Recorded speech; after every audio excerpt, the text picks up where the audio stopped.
Hello नमस्कार प्यारे विद्यार्थियों। आज अपने कृषि रसायन विज्ञान एग्रीकल्चर केमिस्ट्री क्लास 12 का अध्यायवार अपने अध्ययन स्टार्ट करने जा रहे हैं। जितने भी चैप्टर अपने इस सिलेबस के अंदर दिए गए हैं कक्षा 12 एग्रीकल्चर केमिस्ट्री के अंदर, उन सभी चैप्टर को अपने टॉपिक वाइज उनको करेंगे। पहला अध्याय है, पहला पाठ है जिसका नाम है मृदा, खनिज, चट्टानों का अपक्षय और मृदा निर्माण।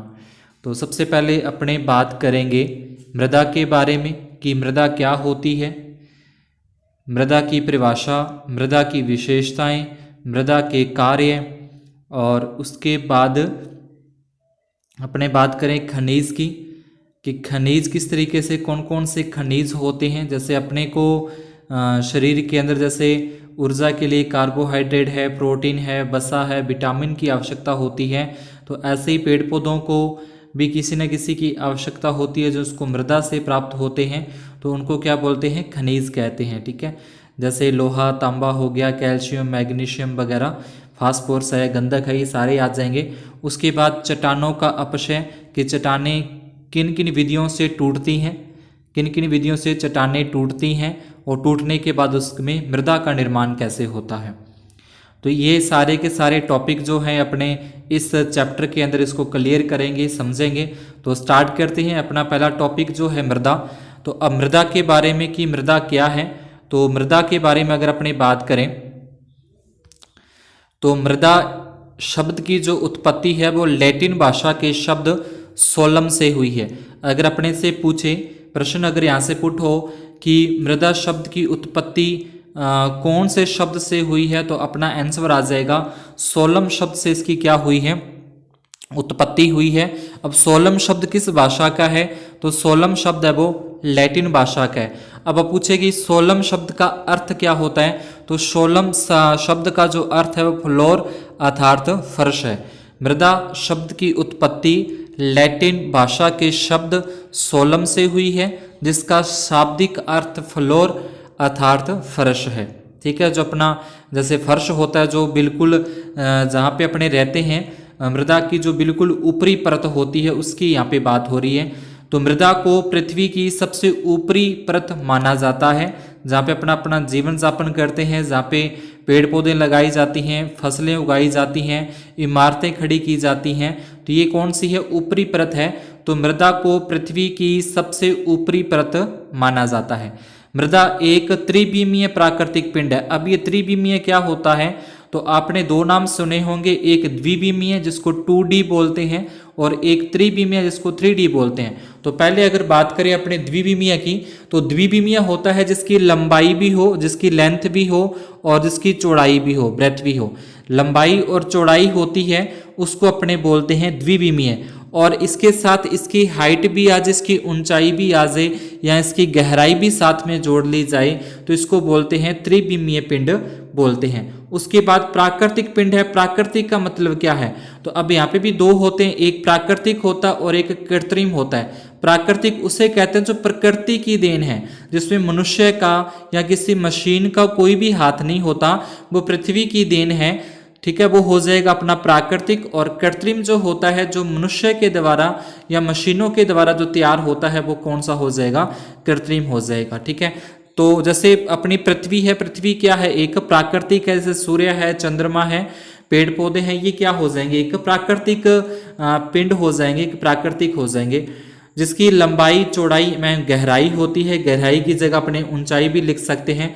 ठीक है, मृदा क्या है, एक त्रिविमीय प्राकृतिक पिंड है जिसकी लंबाई, चौड़ाई और गहराई होती है। उसके बाद बात करें मृदा पौधों की वृद्धि के लिए यांत्रिक आधार। अब यांत्रिक आधार क्या होता है, जैसे मनुष्य को चलने के लिए, जैसे बुजुर्ग हो जाते हैं उसको चलने के लिए किसी सहारे की जरूरत होती है, किसी लकड़ी की जरूरत होती है। ठीक है, तो इस तरीके से अपने भी क्या होता है, पेड़ पौधों की वृद्धि के लिए, ठीक है, पौधों की वृद्धि के लिए यांत्रिक आधार मिलता है। जो मृदा है वो पौधों को अपने अंदर उसकी जो जड़ें हैं उसको पकड़ के रखती है, वो नीचे गिरता नहीं है, वो सीधा खड़ा रहता है। तो ये क्या हो जाएगा, उसको एक यांत्रिक आधार प्रदान करती है। जैसे कोई पेड़ पौधे अपने देखते हैं वो नीचे की ओर झुकने लगते हैं तो उसके साथ अपने कोई लकड़ी बांध कर उसको सीधा खड़ा कर देते हैं, तो वो क्या हो जाएगा, एक उसको अपने सपोर्ट दे रहे हैं, तो सपोर्ट को क्या बोलते हैं, आधार बोला जाएगा। तो इसी तरीके से मृदा भी उसको क्या करती है, पेड़ पौधों को एक सपोर्ट प्रदान करती है, एक सहारा प्रदान करती है। ये क्या हो जाएगा, यांत्रिक आधार हो जाएगा। उसके बाद जल भी जो है वो पौधों को मृदा के माध्यम से ही प्राप्त होता है। जड़ों के माध्यम से जो पौधे हैं वो जल को ग्रहण करते हैं और पत्तियों तक पहुंचता है। उसके बाद पोषक तत्व जो हैं, जो पेड़ पौधों के जीवन के लिए जो आवश्यक होते हैं, जैसे नाइट्रोजन होता है, फास्फोरस होता है, गंधक होता है, कैल्शियम होता है, तांबा होता है, लोहा होता है। तो ये क्या हो जाएंगे, आवश्यक जो उसके पोषक तत्व है वो भी क्या होती है, मृदा ही उसको प्रदान करती है, मृदा ही वो पेड़ पौधों को देती है। तो क्या हो जाएगा, मृदा पौधों की वृद्धि के लिए यांत्रिक आधार क्लियर हो गया, यांत्रिक आधार प्रदान करती है, जल भी प्रदान करती है और पोषक तत्वों को भी प्रदान करती है, यानी कि उनको देती है। इसके बाद बात करें, मृदा भूमि की ऊपरी सतह पर असंगठित खनिज पदार्थ हैं। जो मृदा की सबसे ऊपरी सतह है या सबसे ऊपरी परत जिसको अपने देखते हैं, इस पे क्या होते हैं, असंगठित खनिज पदार्थ होते हैं। अलग अलग मात्रा के अंदर अलग अलग तत्व होते हैं जिसको अपने क्या कहते हैं, खनिज तत्व। जैसे अभी अपने बात की, जैसे तांबा लोहा वगैरह हो जाते हैं, कैल्शियम मैग्नीशियम जो हो जाते हैं, तो ये अलग अलग मात्रा के अंदर असंगठित होते हैं, संगठित नहीं होते, असंगठित होते हैं, पदार्थ होते हैं। तथा पादप वृद्धि के लिए प्राकृतिक माध्यम का कार्य करती है, और पादप या पेड़ पौधों की वृद्धि के लिए मृदा जो है वो प्राकृतिक माध्यम का कार्य करती है। ठीक है, एक प्रकार से क्या है ये, मृदा जो है वो पेड़ पौधों की वृद्धि के लिए प्राकृतिक माध्यम का कार्य करती है। मृदा को निम्न प्रकार से परिभाषित किया गया है। इसके बाद देखेंगे इसकी क्या क्या परिभाषाएं अपने दे सकते हैं मृदा की। तो मृदा क्या है, मृदा एक प्राकृतिक पिंड है। प्राकृतिक पिंड के बारे में आपको पता लग चुका होगा कि प्राकृतिक क्या है। प्राकृतिक पिंड है जो प्राकृतिक पदार्थों पर प्राकृतिक बलों के प्रभाव से विकसित हुई है। ठीक है, ये तीन बातें याद रखनी है। मृदा एक प्राकृतिक पिंड है जो प्राकृतिक पदार्थों, अप्राकृतिक पदार्थ कौन, जैसे चट्टाने हैं। चट्टाने क्या होती है, प्राकृतिक होती है, उसे मनुष्य थोड़ी बनाता है। प्राकृतिक जो चट्टाने हैं वो क्या है, प्रकृति की देन है। जल जैसे हैं, जल भी क्या है, प्रकृति की देन है। तो प्राकृतिक पदार्थ हो गई, जैसे चट्टाने हुई, जल हुआ, वायु हुआ, ये क्या है, प्राकृतिक पदार्थों पर प्राकृतिक बलों के प्रभाव से विकसित हुई है। अब प्राकृतिक बल कौन से होते हैं, जैसे अपने गुरुत्वाकर्षण की बात कर लें, जैसे अपने घर्षण की बात कर लें, तो ये क्या हो जाएंगे, प्राकृतिक बल। तो मृदा एक प्राकृतिक पिंड है जो प्राकृतिक पदार्थों पर प्राकृतिक बलों के प्रभाव से विकसित हुई है। प्राय भिन्न भिन्न गहराइयों के खनिज एवं कार्बनिक अवयवों के संस्तरों के अनुसार इसके भेद किए जाते हैं। खनिज अपने को पता है, कार्बनिक पदार्थ जो होते हैं वो अपने को पता है। जैसे कोई पेड़ पौधे के जो अवशेष होते हैं, जैसे हरी खाद खेतों के अंदर अपने जैसे ग्वार वगैरह उसके अंदर ही बुवाई कर देते हैं। जो कपास की लकड़ियां होती हैं, ठीक है, वो उसको अपने जमीन के अंदर ही उसको अपने उसकी बुवाई कर देते हैं। तो वो क्या होता है, एक कार्बनिक पदार्थ के रूप में वो परिवर्तित हो जाते हैं। और खनिज एवं कार्बनिक अवयवों के संस्तरों के अनुसार इसके भेद किए जाते हैं। अब संस्तर कौन से होते हैं, संस्तर किसे बोलते हैं, जैसे आपने देखा कि जो मृदा की ऊपरी परत है, ये मान लो कि मृदा की क्या है, बिल्कुल ऊपरी परत है। इसके बाद मृदा के नीचे थोड़ा सा जाएंगे तो कुछ और तरीके की अपने को वहाँ पे मिट्टी मिलेगी। उसके नीचे कुछ और जाएंगे तो कुछ और हार्ड या कठोर वहाँ पे मृदा अपने को मिलेगी। और नीचे जाएंगे तो चट्टानों के रूप में अपने वहाँ पे मिलती हैं। तो ये जो परतें पाई जाती हैं, जैसे ऊपर की परत होगी, उसके बाद उसके नीचे की परत होगी। ऊपर वाले परत पे तो अपने क्या देखते हैं, सीधे नग्न आंखों से देख सकते हैं कि यहाँ पे कचरा पड़ा है, यहाँ पे पेड़ पौधों के अवशेष है, यहाँ पे हरी खाद पड़ी है, यहाँ पे गोबर खाद पड़ी है, कुछ भी अपने देख सकते हैं। तो वो ऊपरी परत होगी। उसके थोड़ा सा नीचे जाएंगे तो वो सड़े गले पदार्थ होंगे जो अभी तक पूर्ण रूप से अपघटित नहीं हुए होंगे, पूर्ण रूप से वो नहीं सड़े होंगे। थोड़ा सा उसके और नीचे जाएंगे तो वो बिल्कुल मिक्स हो चुके होंगे, मृदा के अंदर ही वो मिल चुके होंगे। उसको अपने पहचान नहीं कर सकते कि ये लकड़ी का टुकड़ा है या फिर ये किसी जानवर का जो हड्डी का टुकड़ा है जो भी है, तो वो बिल्कुल जो मांस वगैरह है वो गल चुका होता है, मृदा के अंदर ही उसको सूक्ष्म जीवों के द्वारा मिला दिया जाता है, अपघटित कर दिया जाता है, अपक्षयित कर दिया जाता है। तो ये क्या होते हैं, इन जो परतें अलग अलग मृदा की पाई जाती हैं इनको ही संस्तर के नाम से जाना जाता है। तो क्या होता है कि जैसे जैसे अपने मृदा की गहराई में जाते हैं, नीचे की ओर जाते हैं, तो मृदा के अंदर उसमें जैसे नीचे की ओर जाएंगे तो उसमें खनिज पदार्थ होंगे, उसमें जो कार्बनिक पदार्थ होंगे उनमें क्या होगा, अलग अलग उसमें मात्राएं पाई जाती हैं। कहीं पे खनिज पदार्थ ज़्यादा होंगे, कहीं पे कम होंगे, कार्बनिक पदार्थ ज़्यादा कम होंगे। तो इसी के आधार पर उसमें क्या किया जाता है, भेद किया जाता है, मृदा के अंदर भेद किया जाता है।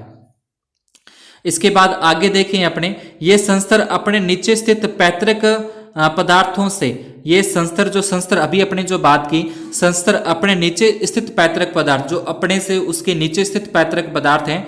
पैतृक पदार्थ, पैतृक का मतलब जो उनको अपने माता पिता से, अपने दादा दादा से जैसे अपने जो गुण मिलते हैं, तो उसी प्रकार से पैतृक पदार्थ मृदा के लिए क्या हो जाएगा, जो चट्टानों से उनको मिलते हैं। ठीक है, वो उसके पैतृक पदार्थ जो चट्टानों से मृदा बनती है तो वो उसके होते हैं पैतृक पदार्थ।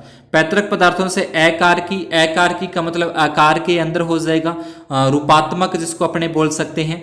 भौतिक गुण हो जाएंगे उसके, भौतिक गुण यानी कि उसके कणों का आकार है, कणों का धनायन है, कण ऋणायन है। ठीक है, इस तरीके से भौतिक गुण हो जाएंगे। बनावट उसकी हो जाएगी, कणों की बनावट कैसी है, उसके रासायनिक गुण हो जाएंगे, उसका संगठन हो जाएगा। संगठन का मतलब कि उसमें कौन कौन से तत्व मिले हुए हैं, कितनी मात्रा के अंदर मिले हुए हैं, 2% है, 5% है, 7% है, कितनी कितनी मात्रा के अंदर वो पदार्थ मिले हैं, वो उसका संगठन हो जाएगा। एवं जैविक लक्षणों में विभिन्नता रखते हैं। ठीक है, ये क्या हो जाएगा, ये जो संस्तर हैं वो अपने नीचे स्थित पैतृक पदार्थों से आकार के अंदर हो, भौतिक गुण हो जाएगा, बनावट, रासायनिक गुण, संगठन एवं जैविक लक्षणों में विभिन्नता रखते हैं। तो ये इसकी परिभाषा हो जाएगी। दोबारा देख लेते हैं। मृदा एक प्राकृतिक पिंड है। ये क्या होता है, प्राकृतिक पदार्थों पर प्राकृतिक बलों के प्रभाव से विकसित हुई है। प्राय भिन्न भिन्न गहराई के अंदर अपने जाते हैं, तो खनिज और कार्बनिक अवयवों के संस्तरों के अनुसार इसमें भेद किए जाते हैं। अब भेद किस आधार पर होंगे, तो इसके जो नीचे स्थित पदार्थों से आकार के अंदर भौतिक गुण, बनावट, रासायनिक गुण, संगठन, जैविक लक्षणों में विभिन्नता रखते हैं। तो ये क्या हो जाएगी, मृदा की परिभाषा हो जाएगी। किस वैज्ञानिक ने दी, जोफे एम मार्बट ने ये परिभाषा दी है। ठीक है, अपने से प्रश्न पूछ सकता है कि जोफे एम मार्बट के अनुसार मृदा को परिभाषित कीजिए। इसके बाद एक परिभाषा और है जो बकमैन एम ब्रेडी के द्वारा जो दी गई है, मृदा की परिभाषा हो जाएगी। इसको अपने देखते हैं। तो ये अपने हो जाएगा, ये भी ये कह रहा है कि मृदा एक प्राकृतिक पिंड है जो विच्छेदित एवं अपक्षयित खनिज पदार्थों के बारे में बात हो चुकी है। कार्बनिक पदार्थों के सड़ने से बने विभिन्न पदार्थों के परिवर्तनशील मिश्रण से परिच्छेदिका, जिसको प्रोफाइल के नाम से भी जानते हैं, के रूप में विकसित होती है। मृदा क्या है, एक प्राकृतिक पिंड है। अब कैसे बनेगी मृदा, जो विच्छेदित एवं अपक्षयित खनिज। अब विच्छेदित क्या होता है और अपक्षयित क्या होता है, जैसे अपने किसी जो जीव जंतु होते हैं उसको मृदा के अंदर दफनाया जाता है। जैसे पेड़ पौधों के जो अवशेष होते हैं, गवार के जो अवशेष होते हैं, मूंग के जो अवशेष होते हैं, उनको मृदा के अंदर अपने वैसे ही छोड़ देते हैं। कुछ टाइम के बाद अपने देखते हैं कि वो क्या हो चुका है, मृदा के अंदर ही मिल चुके होते हैं, उसके अपने को अवशेष नहीं मिलते। तो वही क्या होते हैं, विच्छेदित या अपक्षयित होते हैं। ठीक है, ये विच्छेदित अपक्षयित खनिज पदार्थों, कार्बनिक पदार्थ जो होते हैं, कार्बनिक पदार्थों के सड़ने से बने विभिन्न पदार्थों के, अब इनके सड़ने के बाद जो विभिन्न पदार्थ बनते हैं, विभिन्न पदार्थों के परिवर्तनशील मिश्रण से परिच्छेदिका प्रोफाइल के रूप में विकसित होती है। अब परिच्छेदिका क्या होती है, तो परिच्छेदिका जैसे अभी मैंने आपको बताया, इस तरीके से जो अलग अलग उसमें स्तर बने होते हैं, अलग अलग इसमें पार्ट बने होते हैं मृदा के, इन्हीं पार्ट को क्या बोला जाता है, परिच्छेदिका बोला जाता है। इन्हीं स्तर को क्या बोला जाता है, ये जो स्तर पाए जाते हैं मृदा के अंदर, जैसे जैसे अलग अलग गहराई के अंदर जाएंगे तो ये स्तर पाए जाएंगे। ये स्तर ही क्या होते हैं, इसकी प्रोफाइल या इसको अपने परिच्छेदिका कहते हैं। यह पृथ्वी को एक पतले आवरण के रूप में ढकती है। यह पृथ्वी को एक पतले आवरण के रूप में ढकती है। ठीक है, जो मृदा होती है वो पृथ्वी को एक पतले आवरण के रूप में ढकती है। जल एवं वायु की उपयुक्त मात्रा के मिलने पर, अब इस मृदा के अंदर अगर जल की मात्रा अच्छे तरीके से हो, उपयुक्त हो, और वायु की मात्रा की भी इसके अंदर उपयुक्त मात्रा मिल जाए तो पौधों को यांत्रिक आधार पर जीविका प्रदान करती है। अगर मृदा के अंदर जल भी है, मृदा के अंदर वायु भी है, तो वहाँ पे क्या है, वनस्पति उगा सकते हैं अपने, वनस्पति अपने आप भी उग सकती है, पेड़ पौधे जो होते हैं, ठीक है। तो वो क्या होता है, उनको एक तो सहारा प्रदान करती है और उसको जीविका भी प्रदान करती है। तो मृदा एक प्राकृतिक पिंड है जो विच्छेदित एवं अपक्षयित खनिज पदार्थों, कार्बनिक पदार्थों के सड़ने से बने विभिन्न पदार्थ जो हैं उनके परिवर्तनशील मिश्रण से परिच्छेदिका प्रोफाइल के रूप में विकसित होती है। यह पृथ्वी को एक पतले आवरण के रूप में ढकती है। अगर इसमें जल एवं वायु की उपयुक्त मात्रा मिल जाए तो यह पौधों को यांत्रिक आदान पर जीविका प्रदान करती है। ये इसकी परिभाषा हो जाएगी बकमैन एवं ब्रैडी के अनुसार। इसके बाद अगर अपने बात करें कि मृदा की विशेषताएं, अगर अपनी मृदा की विशेषताओं की बात करें तो ये क्या हो जाएगा, पहले अपने मृदा के बारे में थोड़ा सा और इसमें पढ़ लें कि मृदा क्या है। मृदा एक प्राकृतिक पिंड है, ठीक है, नेचुरल बॉडी है। उसके बाद यह पादप वृद्धि के लिए प्राकृतिक माध्यम है। पादप जैसे पेड़ पौधे, जैसे अपने लिए कोई फसल अपने ले लें तो उसकी वृद्धि के लिए क्या है, एक प्राकृतिक माध्यम है, ठीक है, प्राकृतिक माध्यम। यह कृत्रिम रूप से इसका संश्लेषण नहीं हो सकता। जो प्राकृतिक माध्यम है मतलब ये प्रकृति की ही देन है। जैसे अपने वातावरण को देखते हैं तो वातावरण क्या है, प्रकृति की देन है, प्राकृतिक माध्यम है, तो इसको किसी मनुष्य के द्वारा नहीं बनाया जा सकता। तो ये क्या हो जाए, कृत्रिम रूप से इसका संश्लेषण नहीं हो सकता। मृदा एक प्राकृतिक पिंड है, यह पादप वृद्धि के लिए प्राकृतिक माध्यम है, यह कृत्रिम रूप से इसका संश्लेषण नहीं हो सकता। इसके बाद अपने देखते हैं इसकी दो विशेषताएं हैं। कौन कौन सी इसकी विशेषताएं हैं मृदा की, उसके बारे में अपने यहाँ पे देखते हैं। सबसे पहला जो है, तो सबसे पहला अपना आ जाएगा विभिन्न संस्तरों पर। अब संस्तरों पर अपने को जब भी संस्तर लिखा आएगा तो आपके ध्यान में एक ही बात आनी चाहिए कि जैसे जैसे अपने मृदा के अंदर नीचे जाते हैं तो उसमें अलग अलग स्तर पाए जाते हैं। ऊपर की मिट्टी अलग होती है, उसके नीचे जाएंगे कुछ अलग प्रकार की मिलेगी, उसके नीचे जाएंगे और कठोर हो जाएगी, उसके नीचे जाएंगे और कठोर हो जाएगी, उसके नीचे जाएंगे तो चट्टानें आ जाती हैं, ठीक है। तो इस तरीके से क्या होता है अपना, इनको क्या बोलते हैं, जो स्तर होते हैं उनको मिक्स रूप में संस्तरों में विभाजित होती है। उसके बाद पदार्थों के संचार, स्थानांतरण एवं संचयन के कारण मृदा में विभिन्न परतें होती हैं। अब ये परतें क्यों होती हैं, क्योंकि पदार्थों का अलग अलग बनावट होती है, अलग अलग उसमें गुण पाए जाते हैं, तो उसके कारण क्या होता है, मृदा में विभिन्न परतें होती हैं। उसके बाद आगे दूसरी इसकी विशेषता ये है कि मृदा में विभिन्न पैतृक पदार्थ जो होंगे, जो उनको अपने पीछे जहाँ से उनका जन्म हुआ है, जहाँ से मृदा का निर्माण हुआ है, मृदा का जहाँ से जन्म हुआ है, उनको बोलते हैं पैतृक पदार्थ। मृदाओं में विभिन्न पैतृक पदार्थों एवं जलवायु संबंधी कारकों के कारण अकारकी रासायनिक या जैविक अंतर पाए जाते हैं। ये दो विशेषताएं हैं। पहली तो ये कि जो मृदा है वो विभिन्न संस्तरों में विभाजित होती है। अब ये विभिन्न संस्तर क्यों बने, ये अलग अलग स्तर क्यों बने, क्योंकि अलग अलग गहराई पे अपने जाते हैं तो मृदा के जो बनावट वगैरह है वो अलग अलग होती है, तो इसके कारण इसमें क्या होता है, विभिन्न परतें पाई जाती हैं। अब जो इसके पैतृक पदार्थ हैं या जलवायु संबंधी कारकों के कारण अकारकी रासायनिक और जैविक अंतर इसमें पाए जाते हैं। इसके आगे अगर अपने बात करें कि मृदा के कार्य कौन कौन से हैं, मृदा के कार्य की बात करें कि क्या काम आती है अपनी मृदा, जो मृदा है वो अपने क्या काम आती है, पेड़ पौधों के क्या काम आती है, अन्य जीव जंतुओं के क्या काम आती है।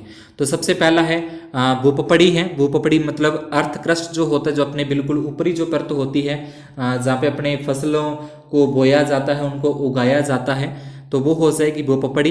वायुमंडल के मध्य में मृदा एक आंतरिक सतह होती है। वायुमंडल, जो अपने वायुमंडल देखते हैं जिसमें अपने रहते हैं, अपने सांस लेते हैं, वायुमंडल के मध्य में मृदा एक आंतरिक सतह होती है, एक बीज का कार्य करती है। इस प्रकार यह प्राकृतिक संसाधनों जैसे ऊर्जा, जल, गैस एवं पोषक तत्वों का पुनः चक्रण करती है, रिसाइकलिंग करती है। रिसाइकलिंग आप समझ गए होंगे, जैसे मान लो कि बरसात होती है तो बरसात ऐसे तो है नहीं कि ऊपर से ही हो जाती है, भाप बनकर जो समुद्रों के अंदर, जो महासागरों के अंदर जल होता है वो भाप बनकर बादलों में जाता है, बादलों से वो बारिश होती है, वो वापस फिर नदियों के माध्यम से होकर वहाँ पे मिक्स हो जाता है। तो इस तरीके से चक्कर चलता रहता है। तो ये क्या होता है, रिसाइकलिंग होता है। तो इसमें क्या हो जाएगा, इस प्रकार यह प्राकृतिक साधनों जैसे ऊर्जा, जल, गैस एवं पोषक तत्वों का पुण्य चक्रण करती है। दूसरा इसका कार्य ये है कि मृदा पौधों की वृद्धि के लिए यांत्रिक आधार, ठीक है, पौधों की वृद्धि के लिए क्या करेगी, ये यांत्रिक आधार, ध्यान रखना, पौधों की वृद्धि के लिए यांत्रिक आधार देगी, पौधों को जल देगी, पौधों को जो तत्व हैं, पोषक तत्व हैं, उनको भी वो देगी, जो मृदा है उनको प्रदान करेगी। पादप जड़ों को ऑक्सीजन प्रदान करती है, ठीक है, जो पेड़ पौधे हैं वो श्वसन क्रिया के अंदर ऑक्सीजन को ही ग्रहण करते हैं ना। श्वसन क्रिया के अंदर अगर अपने से पूछा जाए तो पेड़ पौधे श्वसन क्रिया के अंदर ऑक्सीजन को ग्रहण करते हैं। ऑक्सीजन कहाँ से मिलेगी, जड़ों के माध्यम से मिलेगी। अब जड़ें कहाँ पे होती हैं, मृदा के अंदर होती हैं। तो ये भी एक क्या हो गया, मृदा का कार्य होगा। मृदा सूर्य उष्मा को भंडार करती है और उससे वृद्धि करते हुए पौधों को प्रदान करती है। तो सूर्य का जो अंदर जो उष्मा होती है, जो ऊर्जा होती है, उसको भंडार करती है जो मृदा है, और उससे क्या करती है, पेड़ पौधों को प्रदान करती है। तो पेड़ पौधों के लिए आ जाएगा दूसरा पूरा जो कार्य है कि पौधों की वृद्धि के लिए यांत्रिक आधार है, जल और पोषक तत्व है, पादप जड़ों को ऑक्सीजन देती है, मृदा सूर्य, जो मृदा है वो सूर्य उष्मा को भंडार करती है, अपने अंदर स्टोर करती है और उससे वृद्धि करते हुए पौधों को प्रदान करती है। तीसरा अगर अपने बात करें तो तीसरा कार्य है, मृदा को ऊपरी सतह कृषि फसलों के उत्पादन में प्रयोग किया जाता है। मृदा विभिन्न जीवों जैसे पादप जंतु के लिए प्राकृतिक निवास स्थान, जहाँ पे अपने रहते हैं, निवास स्थान प्रदान करती है। मृदा का प्रयोग इमारतों के निर्माण के अंदर किया जाता है, सड़कें बनाने के लिए मृदा का उपयोग किया जाता है। निरर्थक पदार्थ जो है उनको मिलाने में भी अपने जो बेस्ट मटेरियल होता है, जो अपने किसी काम का नहीं होता, जो अपने बेस्टेज जो होती हैं उनको मृदा के अंदर ही अपने उसको डाल देते हैं, गड्ढा खोद कर जैसे भी, तो वो उसके अंदर ही क्या हो जाता है, मिल जाता है, उसके अंदर ही मिक्स हो जाता है। तो निरर्थक पदार्थों को मिलाने में किया जाता है। तो ये हो गए मृदा के 3 कार्य। इसके बाद अगर अपनी बात करें मृदा का अध्ययन, कि मृदा का जो अध्ययन है वो किन रूपों के अंदर किया जाता है, तो पहला नाम अपने को ध्यान रखना है पेडोलॉजी का, ठीक है। पहला नाम कौन सा हो जाएगा, पेडोलॉजी। पेडोलॉजी में क्या होता है, पेडोलॉजी किस किस का अध्ययन अपने पेडोलॉजी में करते हैं, तो मृदा को एक प्राकृतिक पिंड माना जाता है। यह विज्ञान यानी कि विज्ञान की एक शाखा ही है अपनी, मृदा जो विज्ञान कह लें अपने, यह विज्ञान मृदा के जन्म यानी कि मृदा का जन्म कैसे हुआ, उसका निर्माण कैसे हो रहा है तथा उसका वितरण से संबंधित इसके अंदर अपने को ज्ञान मिलता है, अध्ययन अपने इसके अंदर कर सकते हैं पेडोलॉजी के अंदर। उसके बाद आता है मृदा शास्त्र। मृदा शास्त्र इसमें क्या होता है, मृदा का अध्ययन उच्च पादप समुदाय के दृष्टिकोण से किया जाता है। मृदा का अध्ययन उच्च पादप समुदाय के दृष्टिकोण से इसका अध्ययन किया जाता है। अब मृदा के जन्म, निर्माण और वितरण के अलावा किसी चीज़ का अपनी मृदा के अंदर अध्ययन करना चाहते हैं, उसका संगठन के बारे में, तो किसके अध्ययन किया जाएगा, उसमें मृदा शास्त्र के अंदर इसका अध्ययन किया जाएगा। तो आज की क्लास में अपने आज इतना ही, एक इस पार्ट का अभी एक ही जो पेज है वो हुआ है, तो काफ़ी विस्तार से अपने इसको समझते हैं ताकि एग्ज़ाम के अंदर कहीं से भी प्रश्न पुटअप हो तो वो अपने बाहर से ना जाए। अपने को पता है कि जो क्लास 12th बोर्ड है इसके अंदर अपने जो एग्ज़ाम होते हैं, एग्ज़ाम के अंदर लास्ट वाले क्वेश्चंस नहीं आते, जो टॉपिक के बीच में से क्वेश्चन बनाए जाते हैं। तो पूरे टॉपिक को अपने क्लियरली अच्छे से पढ़ना है। अगर आपको वीडियो अच्छा लगा हो तो वीडियो को लाइक ज़रूर कर देना, और अगर चैनल पर नए हो, पहली बार आए हो, तो चैनल को सब्सक्राइब करके बेल आइकन को ऑल पर सेट कर देना, ताकि जो भी नेक्स्ट वीडियो अपना अपलोड हो तो उसका नोटिफिकेशन आपको मिलता रहे। अपने इसी तरीके से पूरी बुक का चैप्टर वाइज और टॉपिक वाइज पूरे विस्तार से इसको समझते हुए पूरी बुक को अपने कंप्लीट करेंगे। अगर किसी को किसी प्रकार का भी डाउट हो इस टॉपिक से संबंधित, तो आप उसको कमेंट बॉक्स के अंदर लिखकर मेरे से पूछ सकते हैं, या आपको डिस्क्रिप्शन के अंदर मेरा जो टेलीग्राम ग्रुप है वो टेलीग्राम ग्रुप की लिंक आपको मिल जाएगी, वहाँ से आप टेलीग्राम को ज्वाइन करके वहाँ से भी अपने जो डाउट्स हैं वो क्लियर कर सकते हैं। तो धन्यवाद, शुभ दिन।